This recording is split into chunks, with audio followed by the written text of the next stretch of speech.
Hello everyone. So, today we'll talk about tribal rights. But before understanding this topic, let's understand who tribals are. So, tribals are basically those communities of India who have suffered from social, educational, and economic backwardness on account of primitive agricultural practices, lack of infrastructure facilities, and social isolation. Talking about the history of tribal rights. So, during the colonial era, the Britishers introduced an important legislation called the Indian Forest Act of 1865. However, in this act, there was no reference at all which was made to the forest dwellers. Later on, during the independence struggle, Mahatma Gandhi advocated for the rights of the tribal people and their equal status in the society. However, in spite of his efforts, the situation did not change much. Importance of knowing tribal laws. सभी जनजातियों को tribal laws के बारे में क्यों जानना चाहिए? इन कानूनों के बारे में सभी को क्यों पता होना चाहिए? So that you are aware of your rights. जब तक आप इन कानूनों को नहीं जानेंगे तब तक आप अपने अधिकारों से अवगत नहीं होंगे. Also so that you engage in conservation of biodiversity and natural resources more actively and closely. जब आपको आपके अधिकारों के बारे में पता होगा, आप कानूनों के बारे में जानेंगे, तभी आप पेड़-पौधों की रक्षा के लिए ज़्यादा रुचि लेंगे और ज़्यादा प्रयास करेंगे. Coming on to some important legislations for the protection of tribal people. Scheduled Castes and Scheduled Tribes Prevention of Atrocities Act of 1989. This act protects tribal people from any discrimination and any kind of torture, and in case they have suffered from any kind of torture or discrimination or violence, they are provided with the monetary relief. Also, in recommendation of the district collectors and magistrates and receipt of the proposal from the concerned district welfare officers, funds are provided to the concerned district authorities for disbursement to the atrocities victims. Another legislation is the Scheduled Tribes Bonded Labor Abolition Act of 1976.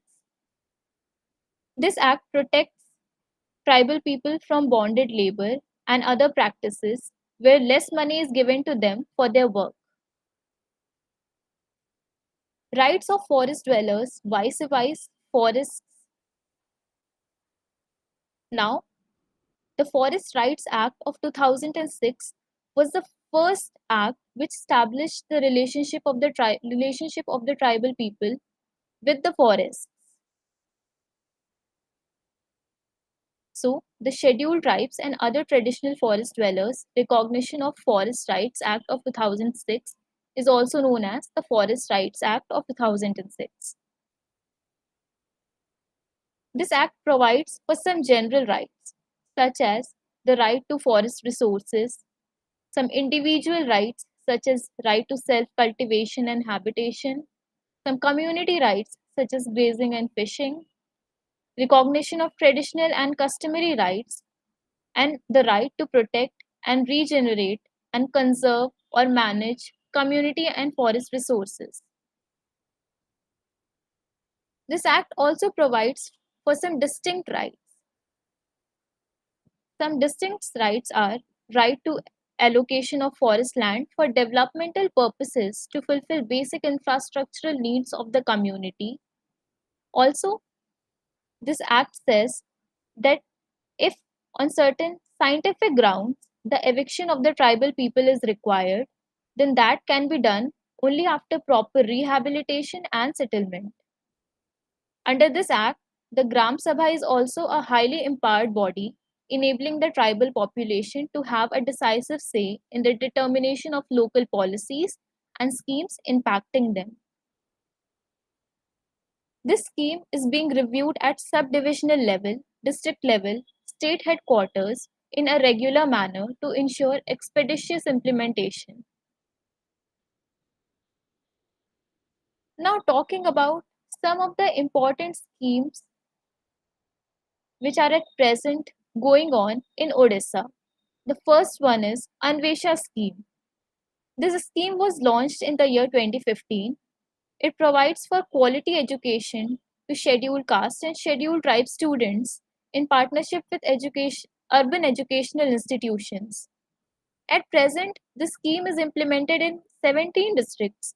However, slowly and gradually, the government is working in this area and expanding its scope. The second scheme is Akansha Yojana. This scheme provides for free of cost accommodation to the students of tribal communities for pursuing post-matric professional technical degree and plus 2 courses in institutions located in Bhubaneswar. There is a presence of two urban hostel complexes in the city of Bhubaneswar, that is, one at Pokriput for girl students and another in Kalinga Vihar for boy students in order to facilitate higher education for SC/ST students. An important point to note here is that 80% of the seats are reserved for the tribal people under this scheme. Hope this video would have been extremely helpful for you. Thank you.